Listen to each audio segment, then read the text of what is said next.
लिए आज मैंने आपका आर्टिकल पढ़ा, आप खासे नाराज हैं राष्ट्रीय लोकदल के पॉलिटिकल मूव से। ये आपका अपना आकलन है या फिर आप पब्लिक के बीच से ओपिनियन लेकर ऐसा लिख रहे हैं?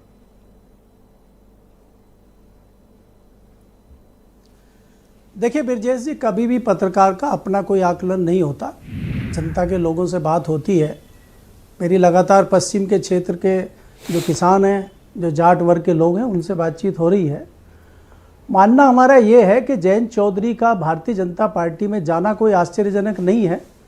तमाम राजनीतिक दल भारतीय जनता पार्टी में जा रहे हैं। नीतीश कुमार जैसे बड़े नेता भी भारतीय जनता पार्टी के साथ गए हैं।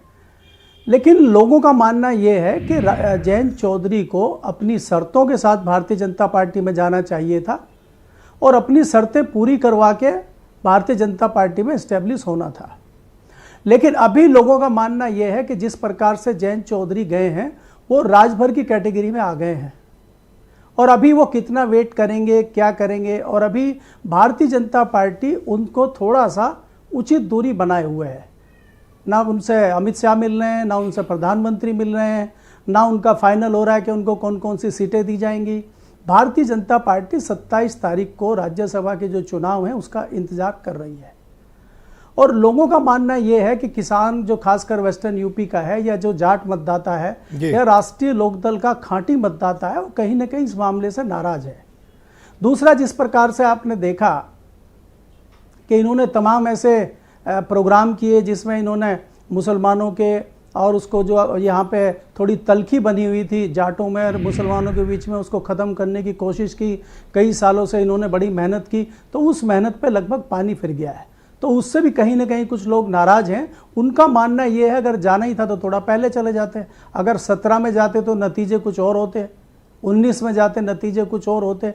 तो अभी थोड़ा सा जो मतदाता है वो भी कहीं ना कहीं भ्रमित है। लगातार लोग हमसे बात करते हैं और जो अधिकतर लोगों की राय होती है वही हम सामने रखते हैं। मेरी राय का कुछ होना ना होने से बहुत ज़्यादा फर्क ब्रजेश जी नहीं पड़ता है। अगर आप देखेंगे, अब मैं थोड़ा सा गठबंधन की अगर आप मुझे इजाजत दें बात करने की, कि उत्तर प्रदेश में समाजवादी पार्टी और कांग्रेस का गठबंधन बड़ा है। उस गठबंधन का आज भी क्या कोई मिनिमम कॉमन मिनिमम एजेंडा है? क्या सीटों का फाइनल हो गया? आज ही आपने बताया कि सलमान खुर्शीद जी नाराज हो गए। ये तो एक शुरुआत है और कई लोग नाराज होंगे सीटों पे। तो आप क्या फाइनल करेंगे, कैसे होगा? राष्ट्रीय लोकदल का भारतीय जनता पार्टी में फाइनल है क्या, या क्या राष्ट्रीय लोकदल वापस सपा बसपा उसका कांग्रेस का जो गठबंधन होने वाला है उसके साथ आएंगे क्या, या कोई दूसरी परिस्थितियां बनेंगी क्या? अभी कोई दिखाई नहीं दे रहा है।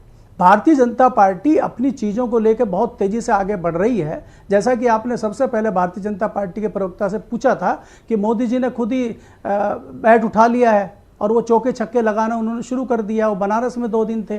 तो क्या उसके सामने ये गठबंधन और ये बाकी राजनीतिक पार्टियां कितना टिक पाएंगी, ये हमें देखना होगा जी। तो उसकी तैयारी इस गठबंधन की, उसकी तैयारी जयंत चौधरी की है कि नहीं है, इस पे भी देखना और विचार करना होगा जी। बहुत शुक्रिया आपका केपी मलिक साहब। मैं नेक्स्ट राउंड में आपके बाकी विचारों को भी सम्मिलित करूंगा। वीरेंद्र सिंह जी हमारे स्टेट हेड भी इस कार्यक्रम में आ चुके हैं। वीरेंद्र जी, बीजेपी की तैयारी और इंडिया अलायंस अब तक